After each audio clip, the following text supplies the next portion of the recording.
이제 주께서 아브라함에게 말씀하시기를 너는 내 고향과 내 친족과 내 아버지의 집을 떠나 내가 내게 보여줄 땅으로 가라. 내가 너를 큰 민족으로 만들고 내가 내게 복을 주어 내 이름을 크게 하리니 너는 큰 복이 되리라. 내가 너를 위해 복을 비는 자들에게는 복을 줄 것이요 너를 저주하는 자들에게는 저주하리니 내 안에서 땅의 모든 민족들이 복을 받으리라 하시니라. 이 아브라함이 주께서 그에게 말씀하셨던 대로 떠났으며 롯도 그와 함께 갔더라. 아브라함이 하란을 떠날 때 그가 75세였더라. 아브라함이 자기 아내 사레와 조카 롯과 하란에서 모아두었던 모든 소유물들과 얻었던 사람들을 이끌고 가나안 땅으로 들어가려고 떠나 마침내 그들이 가나안으로 들어왔더라. 아멘. 오늘은 특별히 이 3절의 후반부에 너 안에서 땅의 모든 민족들이 복을 받으리라 하시니라 하는 이 말씀을 통하여서 우리가 하나님의 마음을 저희들이 들어보려고 합니다. 제목은 예수 그리스도를 믿으면은 은혜로 우리가 복을 받은 건가요? 예수님을 저희들이 믿음으로 믿는다면 은혜로 이미 복을 받았습니까? 그게 오늘 여기 12장 3절 후반부하고 어떻게 연결이 되어 있는지를 한번 보겠습니다. 유대인들은 우리와 다르게 달력을 가지고 있는데 세상에 그 해가 시작됨으로부터 시작해서 아마 올해가 약 5575년인가 그렇게 될 겁니다. 우리 한국도 그 단기로 쳐서 4000년이 넘는데 유대인들은 자기의 그 달력의 계산으로는 5000년이 넘어서 하나님께서 세상을 만드시고 사시사철을 두신부터 자기들이 날짜를 계산하여 그렇게 자기들의 해를 기억하고 있습니다. 그것으로 볼 때 이 성경은 11장에는 바로 아브라함의 아버지부터 시작해서 조상을 이야기하는데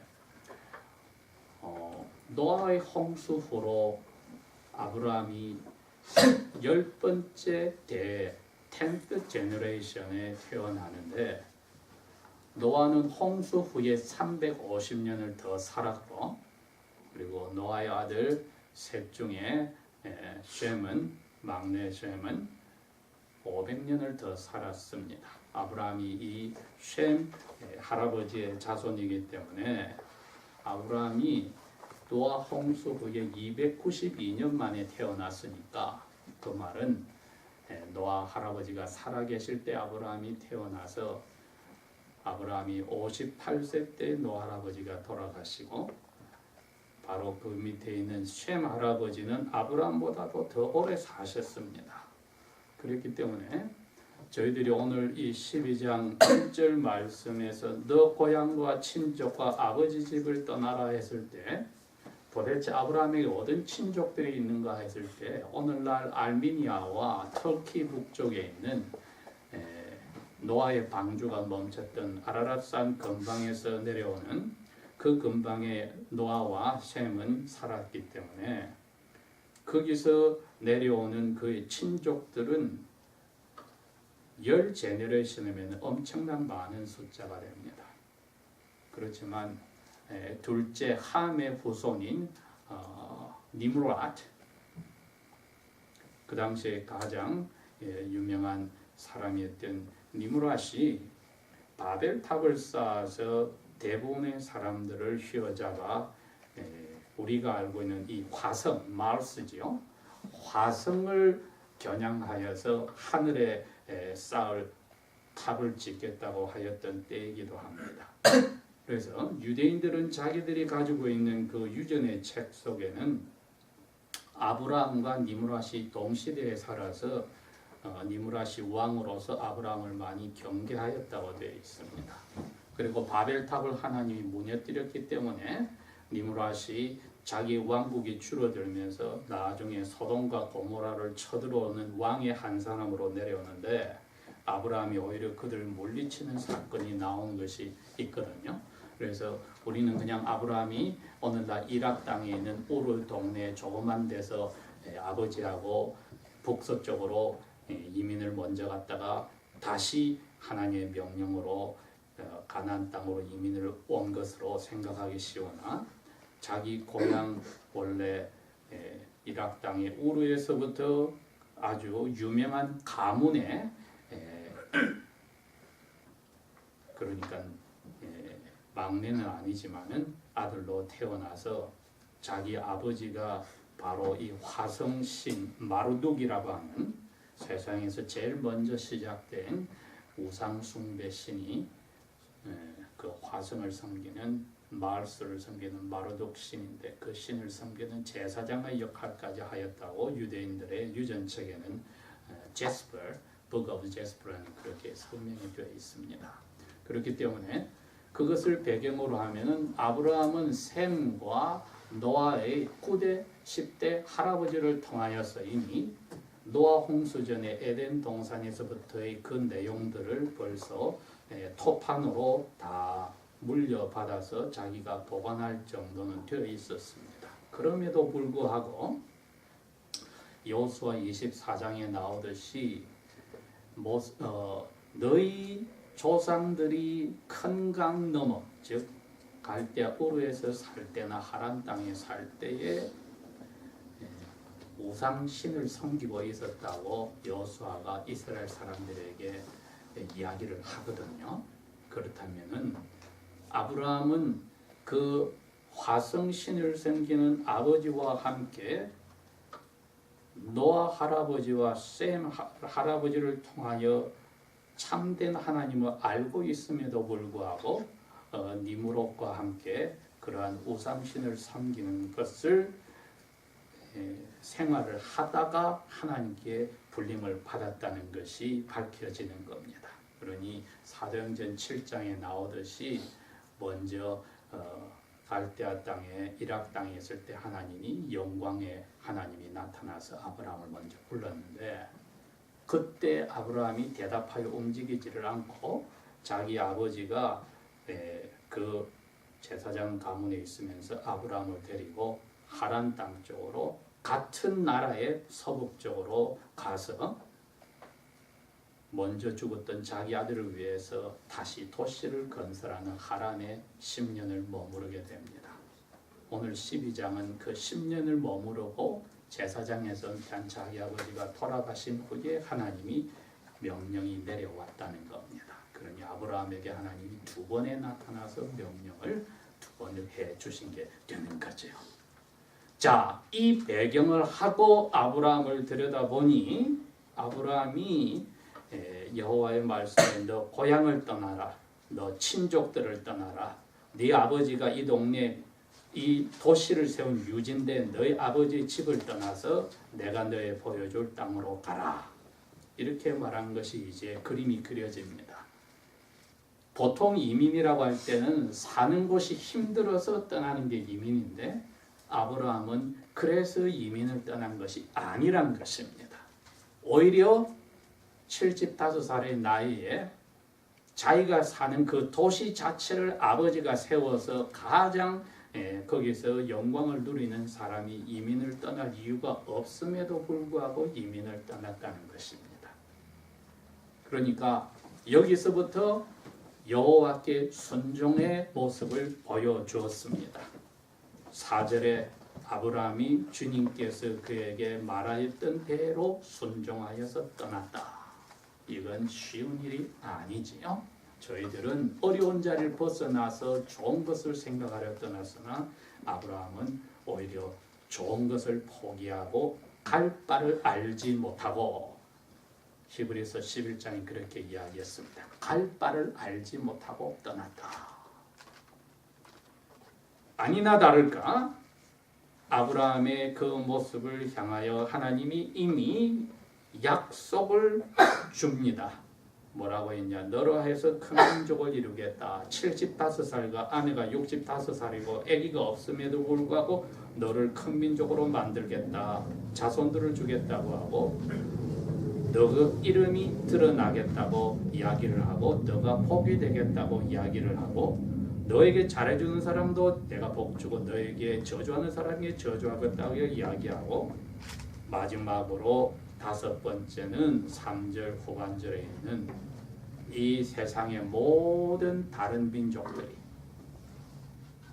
너 때문에 복을 받는다고 약속을 해 주셨습니다.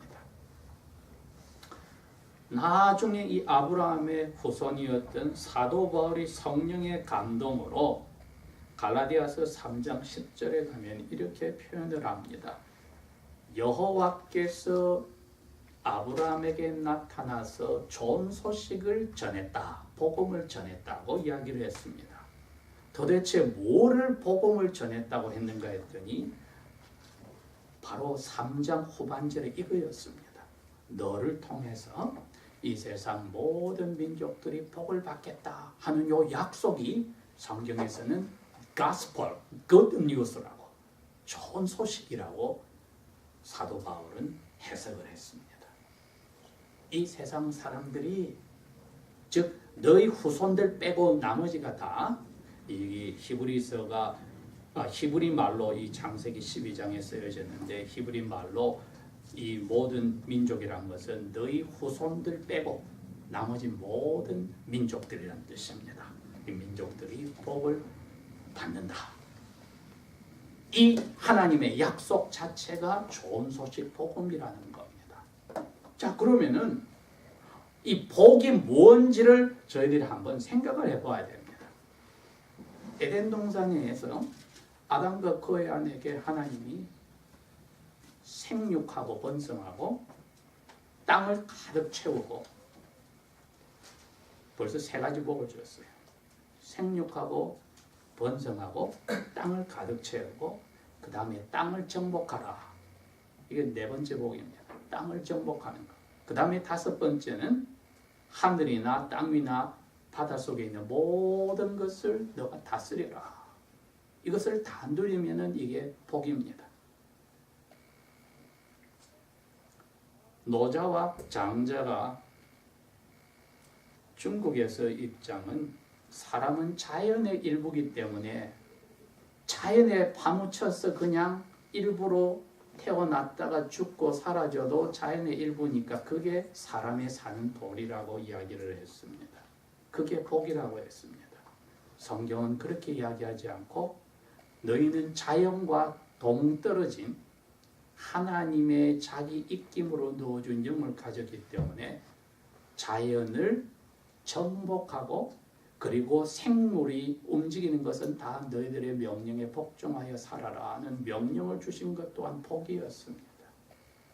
아담과 그의 아내가 죄를 짓는 순간에 이 2가지가 무너졌으니 하나는 땅을 정복해야 되는데 땅이 반란을 일으킵니다. 땅이 저주를 받았습니다.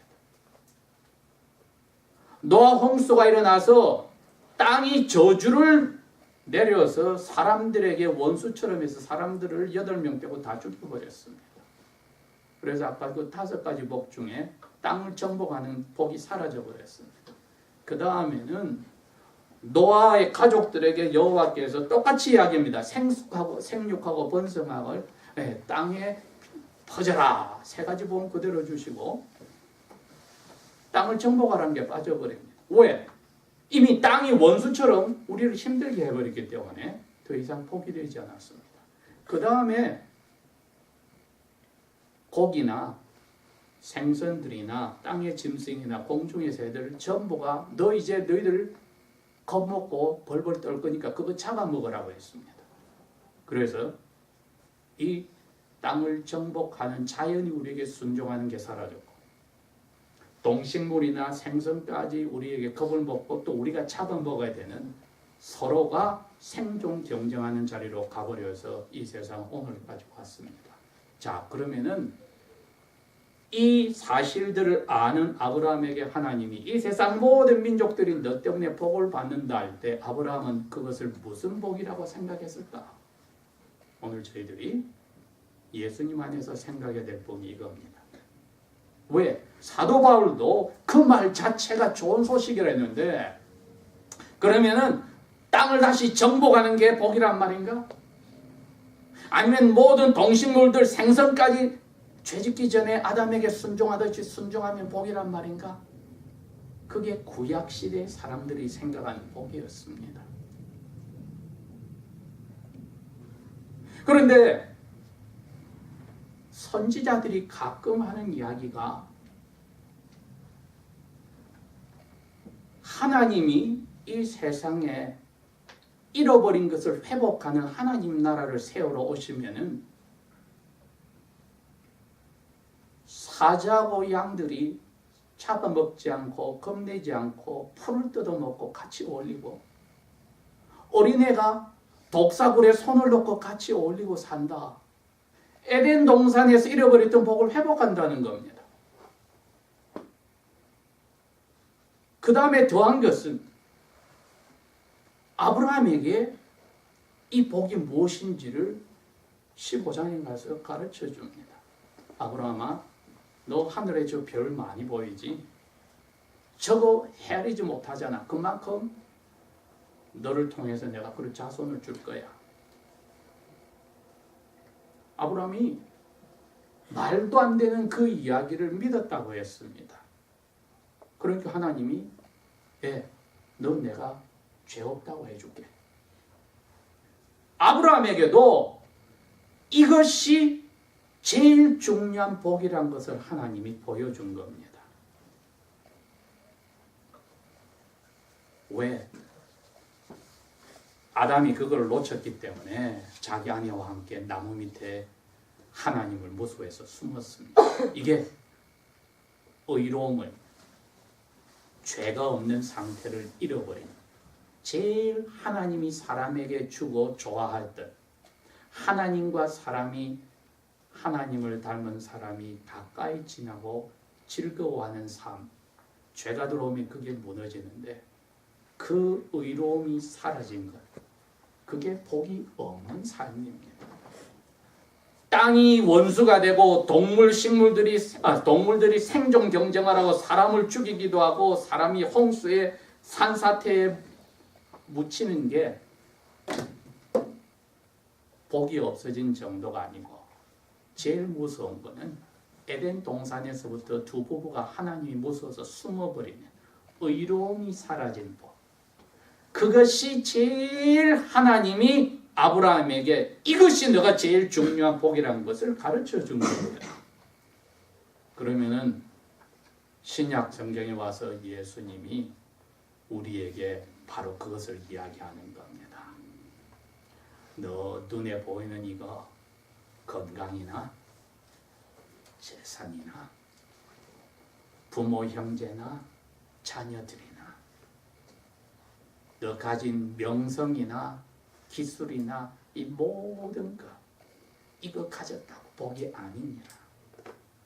오히려 아브라함에게 하나님이 약속했던 그 복덩어리 아담이 가지지 못하고 놓쳐버려서 벌벌 떨 때 와서 주겠다고 약속한 깨끗하게 해주겠다고 한 약속 여자의 애가 태어나면 해주겠다는 약속 그게 제일 중요한 복이라는 것을 아브라함이 하나님께 듣고 맛보았습니다.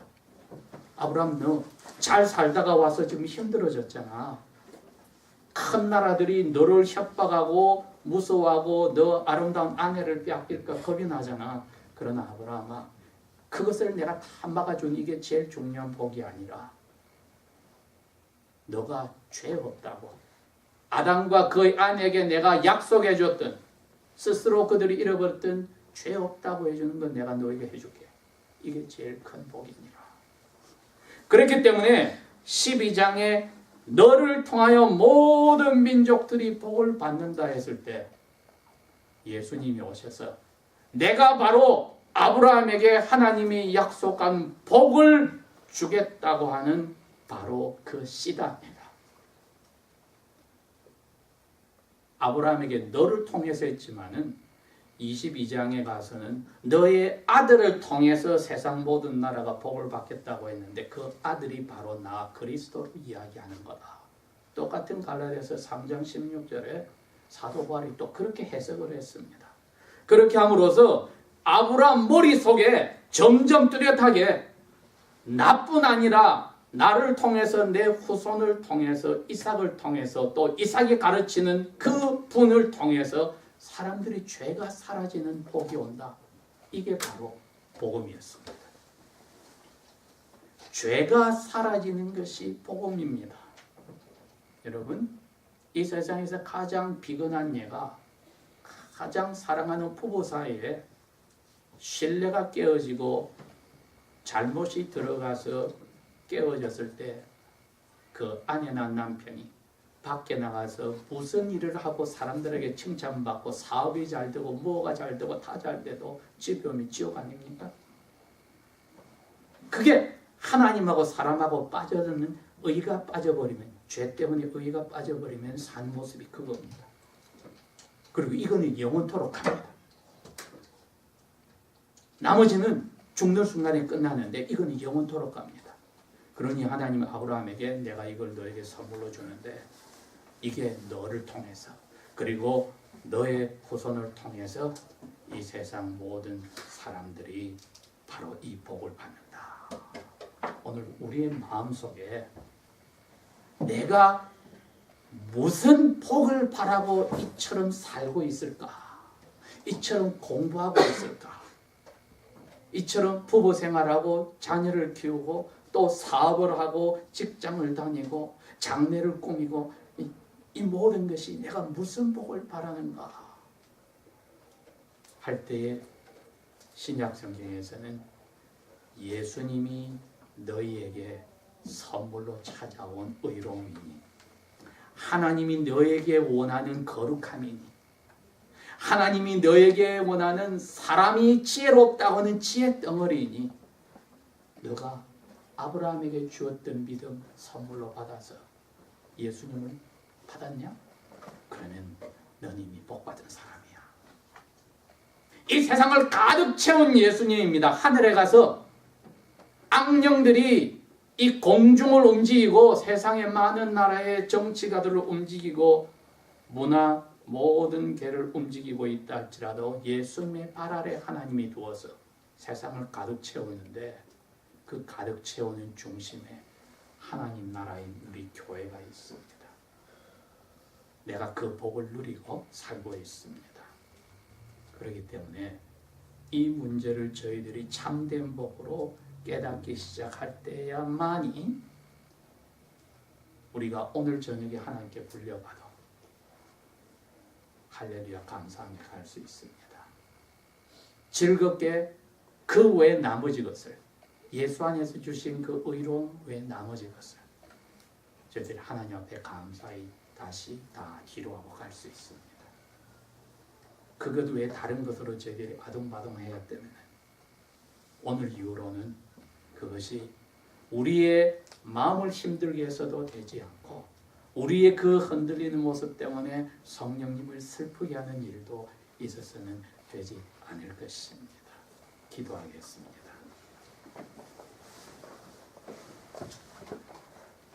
아버지 하나님, 아브라함에게 명령하시고 참된 복이 무엇인지 가르치시고 직접 선물 주신 것, 앞날에 오실 그리스도를 통하여 이루어 주신 것 감사합니다. 우리에게 이 복이 피부에 와닿게 하여 주셔서 아버지께서 주신 이 의로움 없이는 저희들이 안심하고도 죽을 수 없다는 이러한 사실을 오늘도 저희들의 영혼에 새겨주셔서 아버지를 안심하고 즐겁게 만날 수 있는 준비를 하게 하여 주십시오. 예수님 이름으로 감사 기도합니다. 아멘.